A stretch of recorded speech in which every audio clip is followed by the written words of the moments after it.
They're not random fishermen. This is a coordinated swarm. Out there in the dark, a US Navy supply ship is moving heavy and slow, pushing through black water, and the skiffs are closing fast. You hear it first, high-pitched engines, throttled wide open. Then the wakes appear, thin white scars carving toward the hull. 2 skiffs, then 4, then 6, spreading out to box the ship in. On the bridge, the radar blooms with contacts. 1, 3, 5, more. EOIR snaps into focus. Low profiles, fast movers, tight spacing. This isn't a chance encounter. This is a rehearsed approach. Multiple skiffs, bearing 085. Range dropping, the spotlight swings, hard and blinding, searching the waves. The loudhailer hits full volume. Turn away. Now. No response. The lead skiff drives straight into the ship's bow wash, bouncing like it's trying to prove a point. Another cuts wide, looking for the blind side. A third hangs back, waiting, watching, ready to rush the moment the crew hesitates. And that's the trap at sea. The supply ship can't sprint. It can't dodge forever. And under the rules of engagement, the Navy can't just unleash fire because something looks suspicious, not without clear hostile intent. So the crew escalates. By the book, a second warning, a sharper maneuver. The escort closes the gap. Radio calls crackle in the background. Short, controlled, urgent. Then the order comes. Warning shots. Tracers rip into the night and skip across the water, sharp splashes exploding just ahead of the skiffs. The message is unmistakable. You are inside the line. For a heartbeat, the swarm hesitates. Then it splits. Half the boats fan out to overwhelm. The rest race ahead to cut off the expected lane, because pirates don't hunt ships. They hunt predictable routes. But tonight, the ship isn't running blind. It's changing the route, quietly, deliberately, slipping off the forecast track and dragging the swarm toward a controlled box the Navy has already chosen. Decoy route. Not to escape, but to force a mistake. Tonight on Warfare Decoded, how modern navies turn detection into control, why the decoy route works, and why a swarm breaks apart the moment it loses the lane. To understand why this encounter becomes a decoy route trap, you have to see the map the way both sides see it. Picture the Horn of Africa on one side and Yemen on the other. Between them sits the Gulf of Aden, one of the busiest maritime corridors on Earth, feeding the Red Sea through the Bab el-Mandeb choke point and the Suez route beyond. Day after day, ships funnel through broadly similar tracks because it's efficient, charted, and predictable. And that word, predictable, is where piracy lives. A sea lane is not just water, it's a habit. It's thousands of vessels making similar choices for the same reasons, at similar speeds, along similar lines. If you're hunting targets in skiffs, you don't need the whole ocean. You need the corridor. You watch, you wait, and when something valuable and slow appears, you sprint. Sea lane equals predictability. Predictability equals opportunity. Now compare that to open ocean. In open water, the geometry changes. A ship has room to maneuver. Escorts can build distance and choose angles.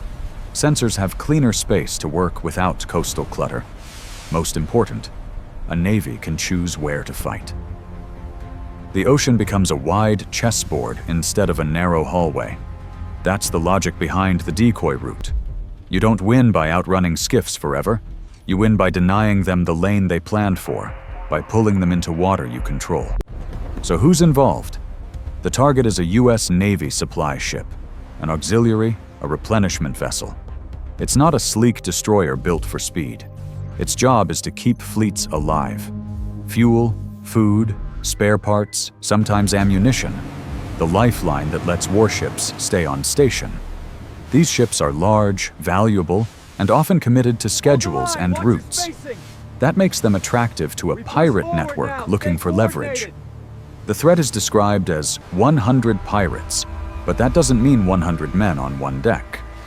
In modern piracy, numbers are distributed.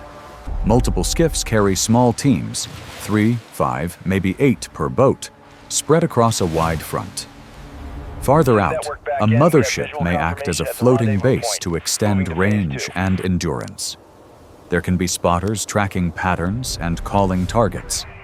And behind the boats, there is usually an organization that funds the operation, supplies equipment and fuel, and negotiates the payoff.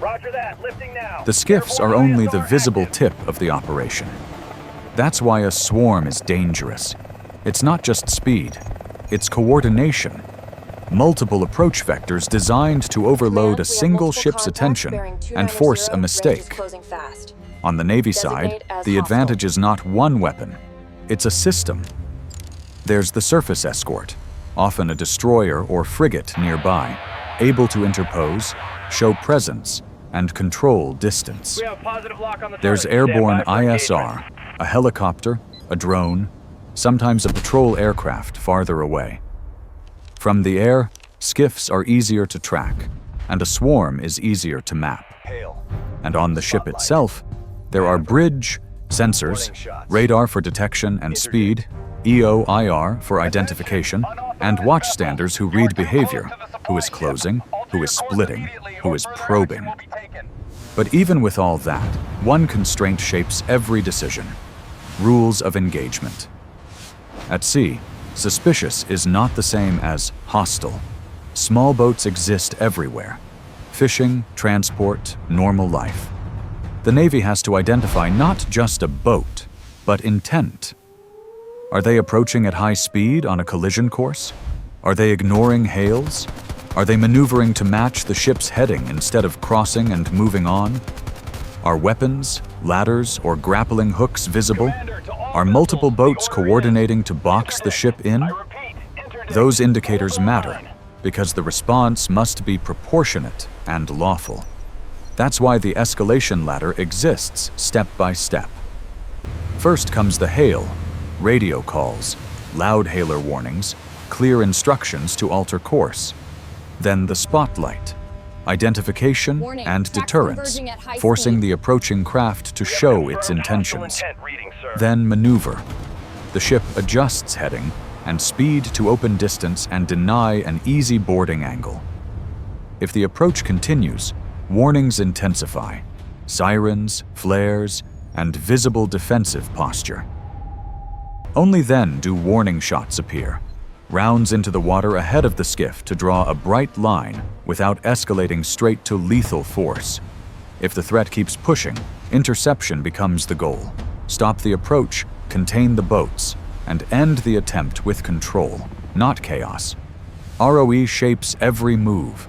It's not hesitation, it's discipline.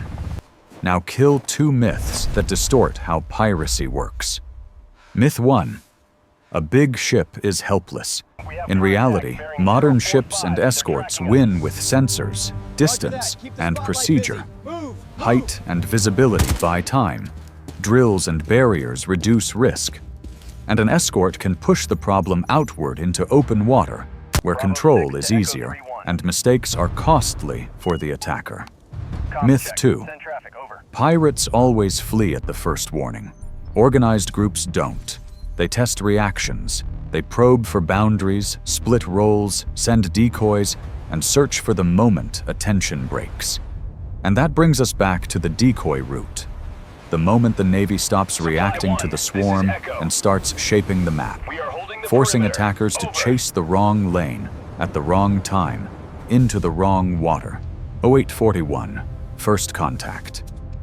On the bridge, the radar picture is calm for a moment. Just the usual clutter of distant traffic, the faint sweeps of weather, the slow, predictable movement of ships keeping the corridor. Then a new set of returns appears on the edge of the screen. Small, fast, low signature. The kind of contacts that don't look like merchant ships because they don't behave like merchant ships. The operator marks the first one, then the second, then the third. Their speed spikes. Their headings start to converge. They're not crossing the lane like fishermen moving between spots. they're steering into it. A few seconds later, the EO/IR feed locks on. At first, it's just night noise and a white smear of wake. Then the image sharpens. Low silhouettes riding hard over chop, bows slamming, outboards screaming.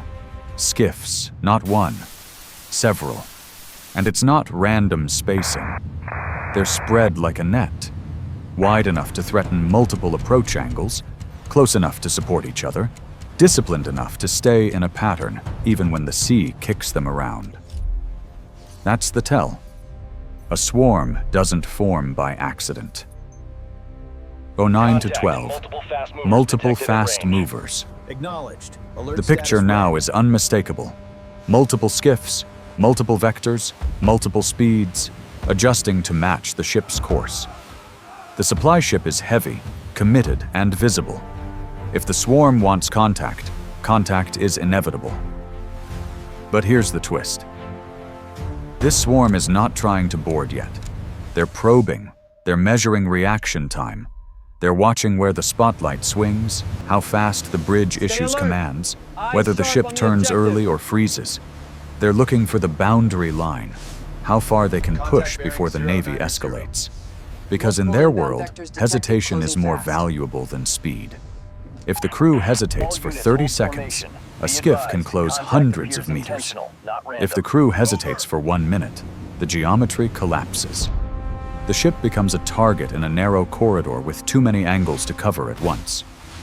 The bridge calls it out in clipped professional language. Multiple fast movers, closing, bearings changing, range dropping. The supply ship starts its first defensive moves, not dramatic, not panicked, but deliberate. A slight course change to deny an easy parallel approach. A speed adjustment to make the intercept math less clean. The kind of small changes that look harmless from far away, but force a skiff to burn fuel and commit to a line. And the escort shifts with it. The escort's job is not to chase every skiff like it's playing whack-a-mole. The escort's job is to shape the space, place itself where it can be seen, where it can block, where it can turn a wide ocean into a controlled problem. It slides into a position that says one thing to the attackers. You are not facing a lone ship. You are facing a system. The first non-lethal escalation comes fast. A bright spotlight punches into the darkness, scanning the wave tops until it finds the skiffs and holds them. Light is information, and information is pressure. The loudhailer follows. Clear, repeated instructions, the tone that leaves no room for misunderstanding. Alter course, increase separation. Do not approach. The skiffs don't respond. They don't break off. They don't scatter the way uncoordinated boats do when they're surprised. They hold their pattern. That's another tell. Over the radio, short bursts of chatter ripple through the net. Ship to escort, escort to ship. Watchstanders confirming bearings and ranges, the calm rhythm of a crew that has rehearsed this moment. Beneath that, an alarm tone pulses, a reminder that the ship is now in a different mode. Wind batters the superstructure. The engines hum deeper as power settings shift. The sea keeps moving like it always does, indifferent to who wins and who loses.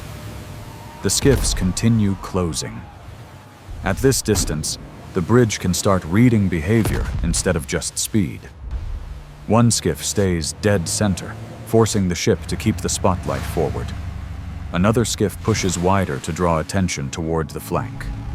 A third hangs back, not out of fear, out of intention, a reserve, a closer, a second wave. It's a classic swarm logic. Distract, divide, then exploit the gap. The supply ship answers with procedure. The bridge hails again.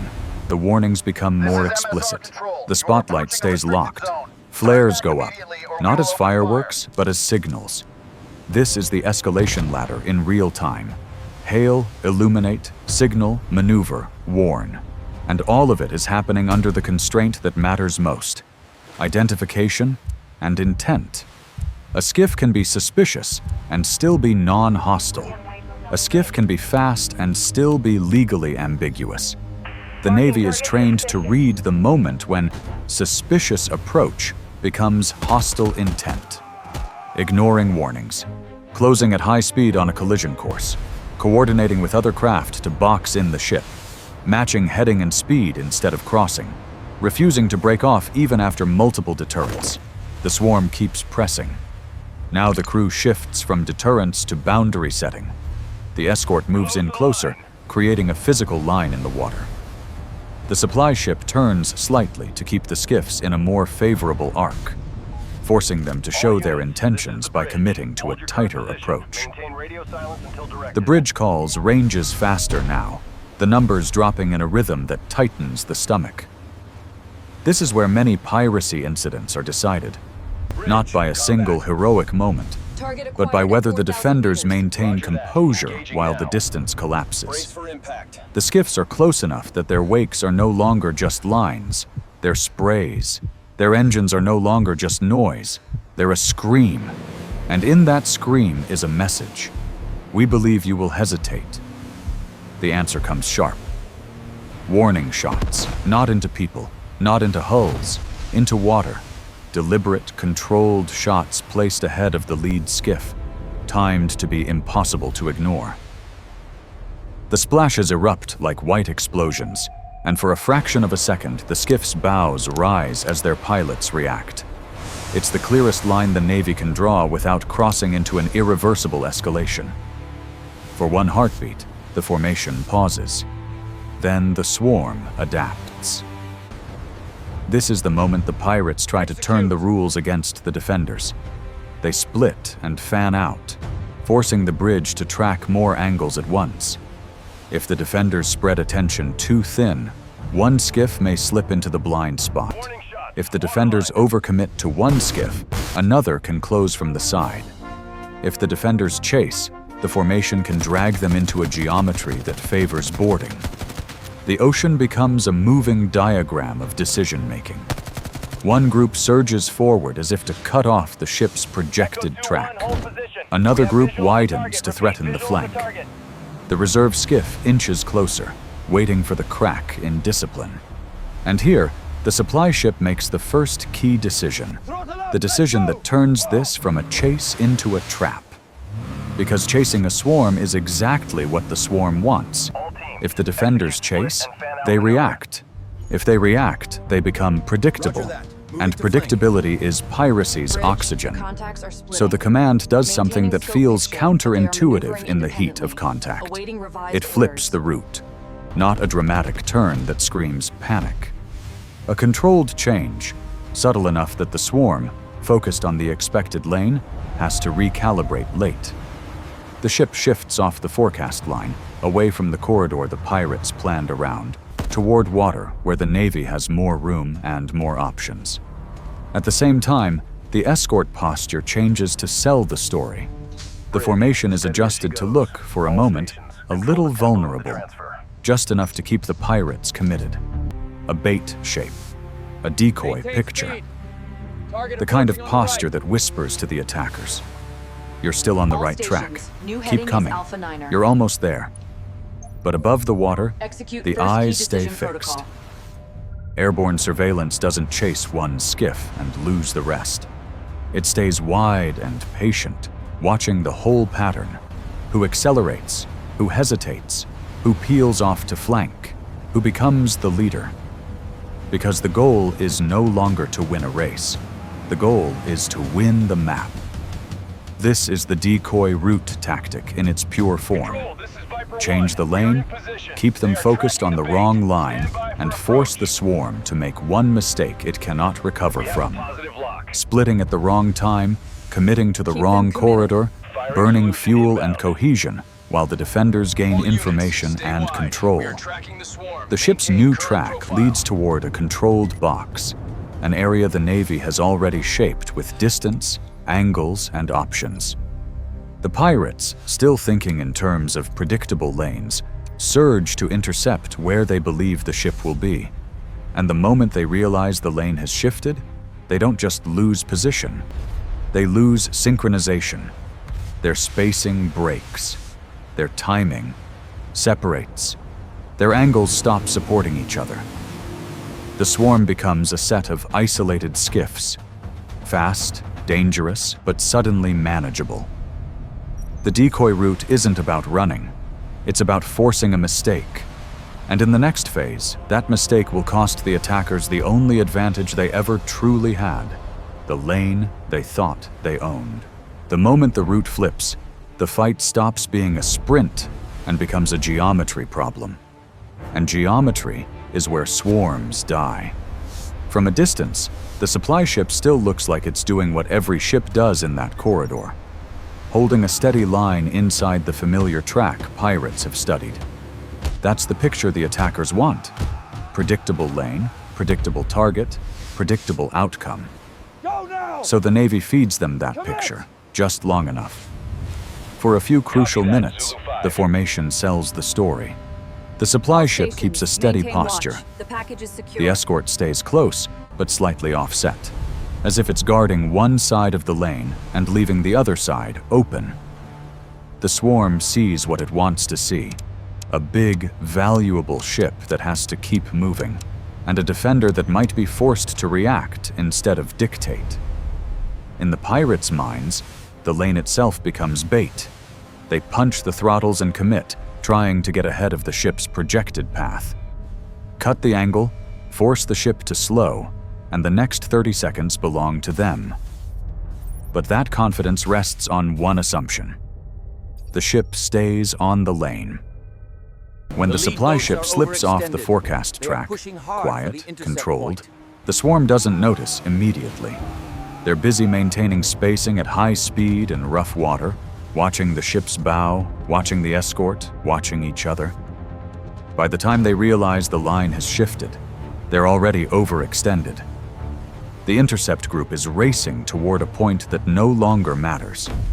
The wide flanking skiffs are too far out to support the center. The reserve skiff has to choose: commit early and risk isolation, or hold back and arrive too late. This is where piracy turns from aggression into panic. A swarm is powerful only when it moves like one organism.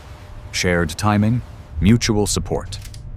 Break the timing, and you don't have a swarm.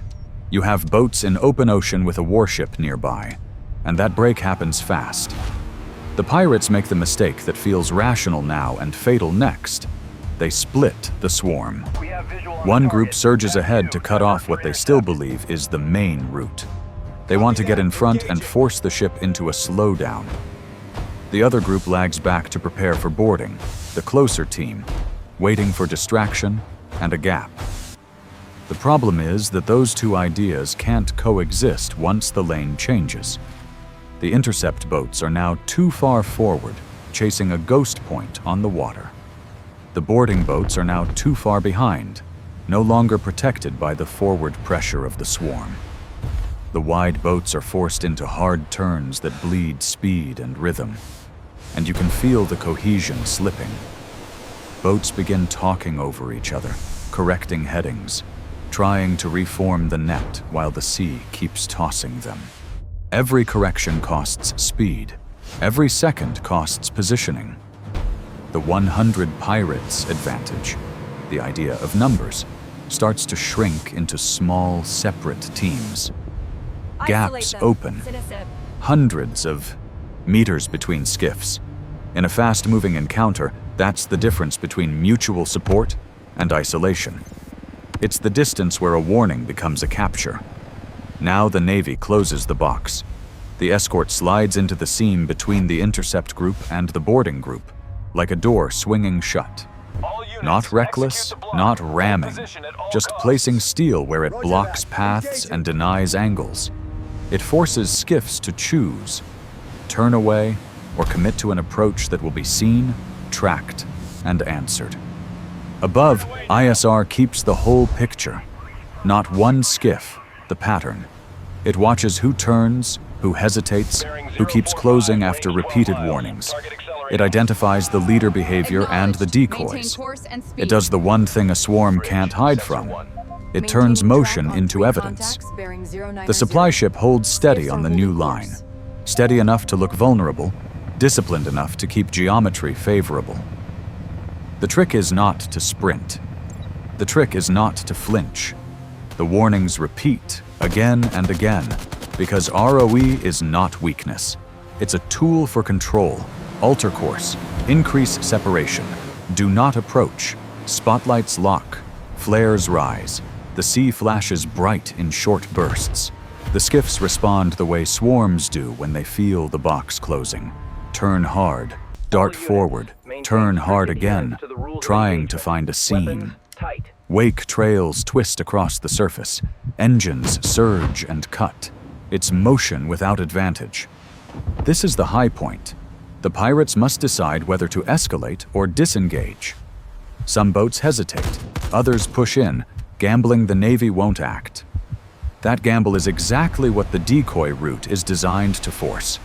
A clear line between suspicious and hostile intent.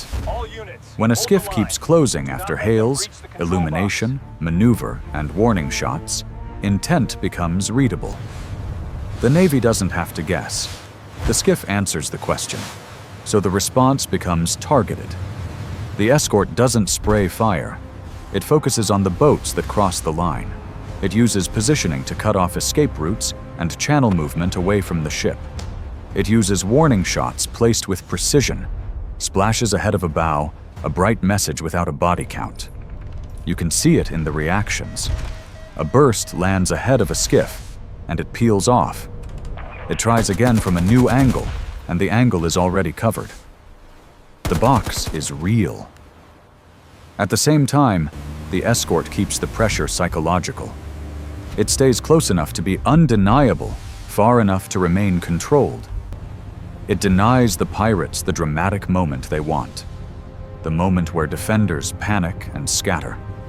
Instead, the Navy makes the sea feel smaller, tighter, more regulated, until the pirates realize they are not surrounding a ship. They are being surrounded. And once the swarm is split, the Navy can isolate. One skiff runs, another slows, unsure. A third keeps pushing and finds itself alone. No support on either side, no safe lane to hide inside. That's when interdiction becomes possible. Not chaos, but a controlled stop, with presence, procedure, and overwhelming visibility doing most of the work. The supply ship keeps moving. The escort holds the seam. ISR keeps track. The swarm's momentum collapses into scattered decision-making, each boat for itself, because the collective plan has failed. Now, frame by frame, here's why it worked. First, detect. Radar sees small, fast movers early enough to buy time. Time means options, more distance, more angles, more chances to choose where the engagement happens. Second, track. EO, IR, and airborne surveillance confirm the pattern. Spacing, converging headings, coordinated movement, turning suspicion into understanding. You're not reacting to noise. You're reading a formation and predicting the next move. Third, warn. Loud hailers, spotlights, maneuver, flares, warning shots, step by step, creating a clean record of intent and shaping behavior. Every step forces the attacker to make a decision in public: comply, disengage, or keep pressing. Fourth, interdict. Only after the line is crossed, only against the boats that keep pressing, using positioning, blocking, and controlled force to end the approach without reckless escalation. And then the extra line, the part the pirates don't plan for. Decoy route, force split. By changing the lane, the Navy steals the pirates' greatest advantage: predictability. The intercept point becomes a mirage. The swarm is forced to choose between chasing the expected route and staying together, and in that choice, it fractures. The win condition isn't a dramatic explosion. It's information advantage, it's timing, it's discipline under ROE, it's psychological pressure because the pirates believed they owned the lane, and the moment the lane disappears, their confidence turns into confusion. That's the turning point.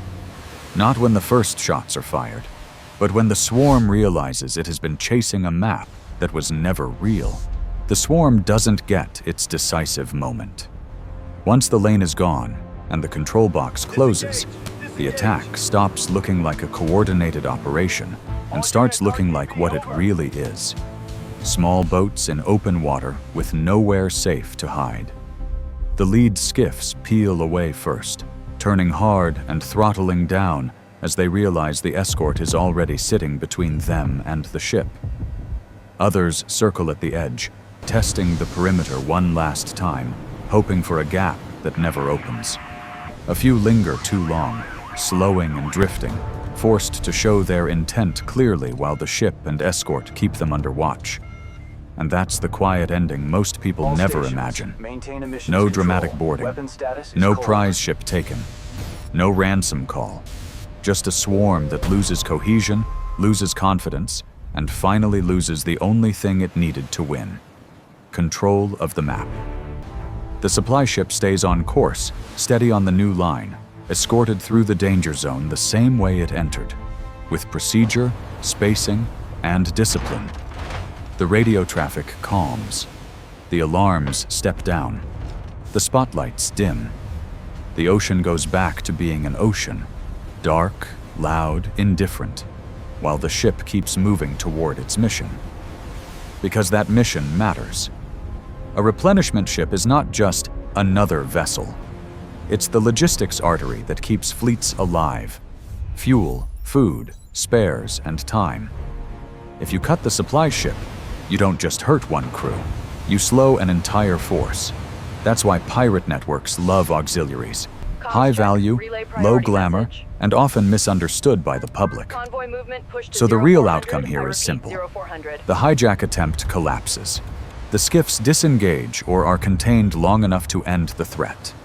The supply ship continues safely under escort. The lifeline stays unbroken. But here's the twist. The decoy route doesn't just stop one attack. It changes what attack even means. When pirates believe a lane is predictable, they can plan like a business. They can pre-position. They can wait for the right target. They can coordinate a swarm and force defenders into reaction. The moment you make the lane uncertain, the entire model becomes fragile. Every minute they spend chasing a wrong intercept point is fuel burned, risk increased, and cohesion lost. The ocean is big. A skiff's margin is not. So let's lock in the tactical lessons, 3 of them, because this is where the story becomes a playbook. Lesson 1. Unpredictable routing beats predictable speed. A supply ship will never be the fastest thing on the water, and it doesn't need to be. What it needs is the ability to deny the attacker a clean intercept. Small, disciplined course changes, timed correctly, backed by sensors, turn a straight-line chase into a widening problem for the swarm. If the attackers can't guess where you'll be in 5 minutes, their plan collapses into improvisation. Lesson 2. Information dominance beats swarm numbers. 100 attackers sounds overwhelming until you realize they don't share one brain. They share a plan. Break the plan, and the number becomes noise. Radar, EO, ISQUAR, airborne surveillance, and disciplined reporting turn movement into a map. And once the Navy has the map, it can choose where pressure goes and where it doesn't. The defenders don't need to win every angle. They only need to deny the one angle that matters. Lesson 3. ROE discipline prevents escalation traps. Pirates probe boundaries because they know panic creates mistakes. The escalation ladder, hail, spotlight, maneuver, warning shots, interdiction, does more than follow rules. It creates clarity. It forces the attacker to reveal intent. It gives the defender lawful, controlled options at every step. And it keeps the engagement from spiraling into the kind of chaos attackers can exploit. Now, zoom out. What changes after an incident like this isn't only pride or paperwork, it's procedure. First, convoy discipline tightens. Transit plans get more flexible. Ships add small timing offsets, minor lane adjustments, and layered spacing so the route can change without confusion. Best management practices, lookouts, barriers, lighting, comms drills, aren't treated as checkboxes. They become muscle memory, rehearsed until the bridge team and the deck team move as one without losing tempo. Second, sensor sharing improves. The surface escort, the ship's bridge team, and airborne surveillance all see different pieces of the same puzzle. When those pieces are fused, when everyone shares a common picture, swarm tactics lose their power to overload attention. You're not chasing boats, you're managing a pattern, and pattern management is how you turn speed into evidence. Third, decoy routing becomes a standard tool, not an improvisation. You don't wait until the skiffs are at the hull. You shape the approach early, pull the threat away from choke point predictability, and build layered escort positioning that turns the corridor into a control box of your choosing. In many cases, the most effective win is the one where the pirates never get close enough to feel brave. Because the deeper lesson is simple. At sea, control is not about aggression. It's about options. The side with more options controls the tempo. And tempo is what breaks a swarm. So, where does this go next? Next time, the pirates don't rush the ship.